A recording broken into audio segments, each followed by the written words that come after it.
O lendário fundador da Casa Lannister é um dos nomes mais populares que viveu na Era dos Heróis e provavelmente um dos primeiros ândalos a pisar em Westeros.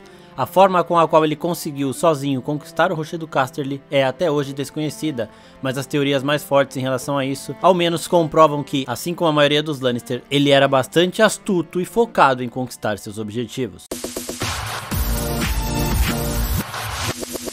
E aí, seus geeks, tudo certo? Eu sou o Marcos Veloso e hoje é dia da gente falar de mais um vídeo ali da nossa série de lendas de Westeros.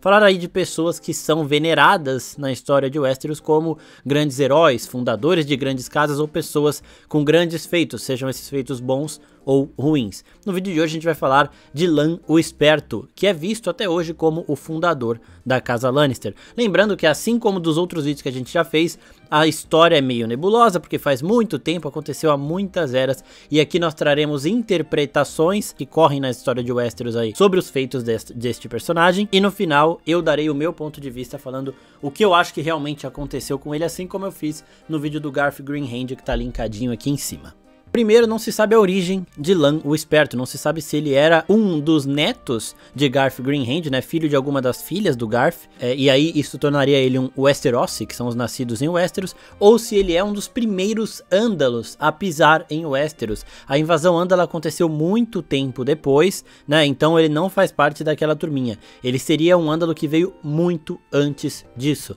O que se sabe é que provavelmente ele teve sim contato com o Garth Greenhand, e que se ele era um ândalo, ele enganou o Garth, dizendo que era um dos filhos de Garth, e acabou pegando um pouco da herança, a herança que o Garth dividiu entre seus filhos ali. O Garth, como a gente já disse no vídeo dele, teve uma porrada de filho. O Lan conseguiu enganar o Garth e pegar um pouco dessa herança, e assim ele começou a viver ali em Westeros, chegando até Casterly Rock, o Rochedo Casterly, uma fortaleza impenetrável e extremamente rica que foi construída dentro de uma mina de ouro, né, de diversas minas de ouro aí, extremamente lotadas. Ele estava ali no castelo mais poderoso de todos, e aqui começam as especulações em relação a como ele tomou Casterly Rock. Como o nome dessa fortaleza já diz, Casterly Rock, o Rochedo Casterly, pertencia à Casa Casterly, que é uma casa que sumiu das histórias dos livros depois dessa época, depois desse cruzamento deles aí com o Lan o Esperto. Então, as teorias são as seguintes, de que ele, extremamente magro, besuntou seu corpo com manteiga e, nu, completamente nu,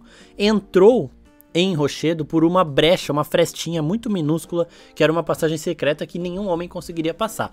Ele conseguiu. E a partir daí ele começou a fazer ali as suas travessuras para conseguir tomar o castelo. As teorias em relação às travessuras são várias. Uma aponta que ele encheu essas frestas de ratos e vermes, expulsando os Casterly de lá. Depois que um monte de rato começou a entrar em todo lugar, eles saíram correndo e ele ficou com o castelo. Pouco provável, né? Outra diz que ele contrabandeou leões para dentro deste castelo. Esses leões mataram o Lord Casterly e os filhos homens dele, e as mulheres e a esposa do Lord ficaram, e o Lan tomou elas para ele e passou assim a governar o Rochedo Casterly. Essa também é muito fantasia de Lannister, não parece ser verdadeira.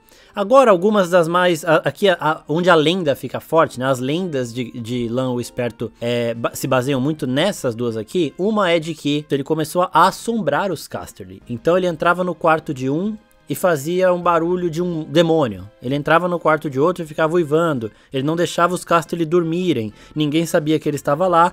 E ele usou isso para espalhar sussurros, né? Então, contar mentiras, colocar família contra família, para assombrá-los com esses sons estranhos demoníacos de lobos, de animais e tudo mais. Até que os Casterly começaram a achar que o Rochedo estava amaldiçoado e saíram de lá. Essa também eu não acho muito provável não. Tem uma que diz que ele se esgueirava até o quarto das filhas do Lord Casterly e que ele acabou engravidando elas, né? Só que elas eram casadas e tudo mais, e acabou dando também muita treta. Tem umas também que dizem que o Lan era extremamente cruel e que ele conseguiu entrar no quarto dessas filhas do Lord Casterly e as estuprou sem que elas soubessem. E aí, 9 meses depois, elas tiveram filhos, enlouqueceram porque elas não tinham dormido com homem nenhum, e essas crianças começaram a crescer ali dentro, e os Casterly começaram a ficar mais frágeis, porque começou a nascer um monte de criança loirinha aí, ninguém sabia de onde vinha, e essas crianças começaram a crescer e tomar o poder até ficaram com o castelo. Eu não acredito em nenhuma dessas, e eu vou mais pela explicação dos Maesters nesse caso. No caso do Garth, eu não fui pelos Maesters, no caso do Brandon também não, mas aqui eu vou mais pelos Maesters, que eles acreditam que ele era um membro da guarda dos Casterly, ele acabou se apaixonando por uma das filhas do Casterly e engravidou ela, algo parecido com o que o Daemon quase fez aí com a Rhaenyra, e depois disso ele chegou pro Lord Casterly e falou, ó, sua filha teve relação comigo, tal, ela já tá grávida, deixa ela casar comigo. E aí o Lord Casterly deixou. Depois disso, este Lord Casterly não tinha herdeiros homens, e o rochedo acabou passando para esta filha dele, que tinha um filho com o Lan, que era o primeiro Lannister. E aí, depois que essa mulher assumiu, ela comandava ali, e o herdeiro dela era o primeiro dos Lannister. E aí sim, quando chegou nesse garoto, o rochedo se tornou o rochedo dos Lannister. O Casterly Rock se tornou dos Lannister, e a partir daí os Lannister se mantiveram no controle disso.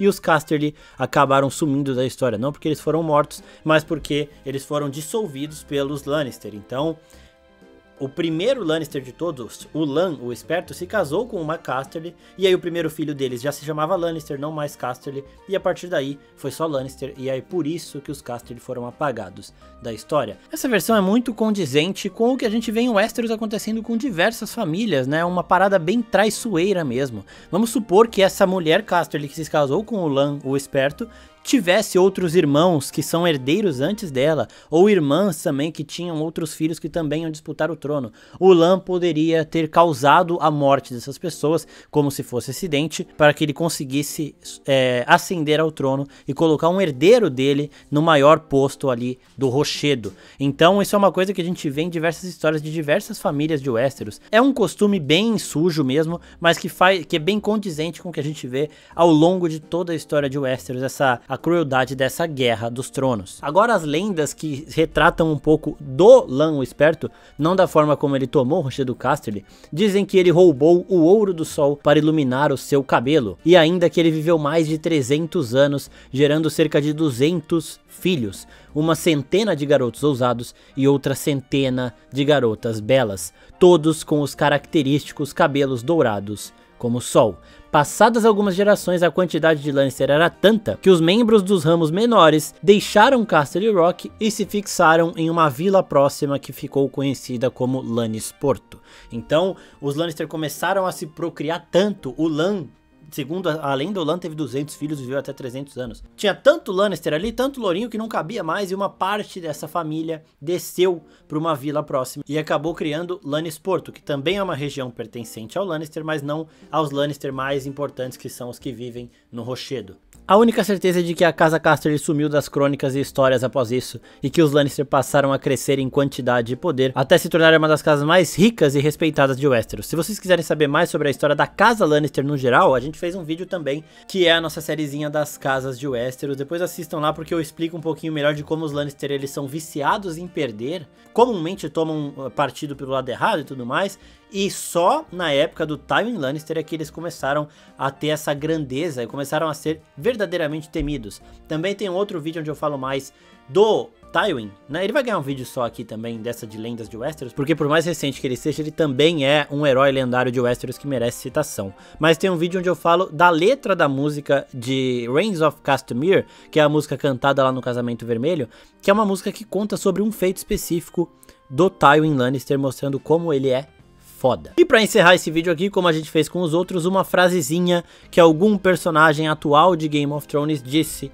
em relação a algum dos heróis da Era dos Heróis. Ned Stark, pensando alto, disse: nas canções, Lan era um sujeito que tirou os Casterly de Casterly Rock sem nenhuma arma além de sua inteligência e roubou o ouro do sol para iluminar os seus cabelos cacheados. Então é isso, pessoal, espero que vocês tenham gostado desse vídeo. Depois assistam os outros da série e peçam outros nomes por aqui. O próximo vídeo vai ser do primeiro rei, supostamente o rei dos primeiros homens. Então se inscreve no canal, manda esse vídeo pros seus amigos e não esquece de pedir o herói que você quer ver ganhando um vídeo dessa sériezinha. E também não esquece de curtir se você gostou do conteúdo. É isso, pessoal, muito obrigado e até a próxima. Tchau, tchau.